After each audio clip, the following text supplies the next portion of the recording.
World Christian News from English Christian Times. Beirut explosion sends shockwaves through Iraq.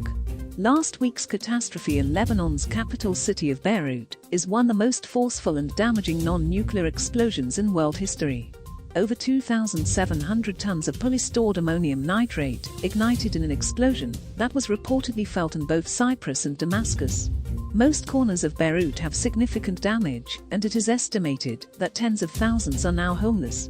The entire global community was shocked by this disaster. But nearby in Iraq, where militias run rampant and the storage of explosives in residential areas is common, the shock was underscored by the thought, this could have happened here. It is a reality that has helped propel Christian immigration from the country. Egypt confuses religious tourism with religious freedom. The Egyptian government announced plans to restore St. Catherine's Monastery in the South Sinai Governorate. This decision was interpreted by some analysts as a reaction towards Turkey's reconversion of Hagia Sophia Cathedral into a mosque, a move condemned by the Egyptian government.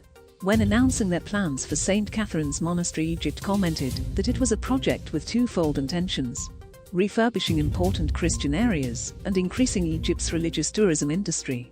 There is a hope that Turkey's Hagia Sophia decision will shift Christian religious tourism to Egypt. ICC spreads the good news in Southeast Asia. Over the years, we have witnessed the gospel explode within Southeast Asia. The Hmong Christian community has more than doubled within the region as the good news continues to spread. In order to continue this trend, we are actively working to distribute Bibles throughout Laos. Last year, we supported the distribution of gospel materials, including Bibles and the Jesus film, in over 300 villages in Laos alone. Within many of these communities, many new churches have sprung up. German theology no longer has worldwide impact. Theology in Germany, with a few exceptions, is in a crisis. This is the conclusion reached by a German theology professor who is the William K. Warren Professor of Theology at the University of Notre Dame. Dr. Ulrich Lehner earned a doctorate in theology at the University of Regensburg and a habilitation doctorate in history at the Central European University.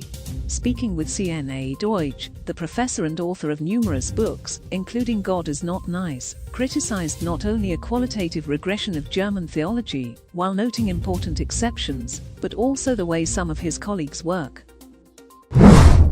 Cardinals condemn China's potential genocide of Uyghurs. The Chinese government's treatment of Uyghurs is one of the most egregious human tragedies since the Holocaust, 2 Asian cardinals and 74 other religious leaders wrote in a statement released on August 8. Cardinal Charles Maung-Bo, Archbishop of Yangon and President of the Federation of Asian Bishops' Conferences, and Cardinal Ignatius Suhayo, Archbishop of Jakarta, Indonesia, were among the 76 signatories calling for prayer, solidarity and action to end these mass atrocities against the Muslim minority in China. Cardinal says Lebanon leaders should resign after Beirut blast. Lebanon's Maronite Catholic Patriarch called for the resignation of the entire Lebanese government Sunday, following the devastating explosion in Beirut last week. The angry protest movements we witnessed yesterday confirms the impatience of the oppressed and humiliated Lebanese people, and indicates the determination to change for the better, Cardinal Bachar Aboutros Rai said in his homily August 9. Pope Francis baptizes conjoined twins separated in Rome. Pope Francis has baptized twins who were born conjoined at the head and were separated at the Vatican's pediatric hospital.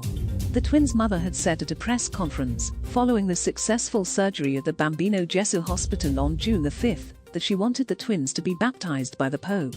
If we had stayed in Africa, I don't know what fate they would have had.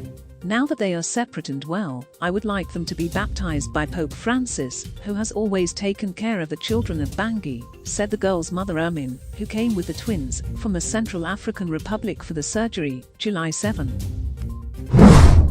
DC Archdiocese welcomes Maryland County, allowing Catholic schools to open. Catholic schools in Montgomery County, Maryland, can reopen for the coming semester after the county rescinded a second controversial order, preventing all non-public schools from welcoming students for in-person learning until at least October 1. Philippine gay group slam homophobic Catholic college. Catholic College in Iloilo in the Philippines' Western Visayas region has come under fire over its enrollment and recruitment policy that prohibits homosexuality among students and staff.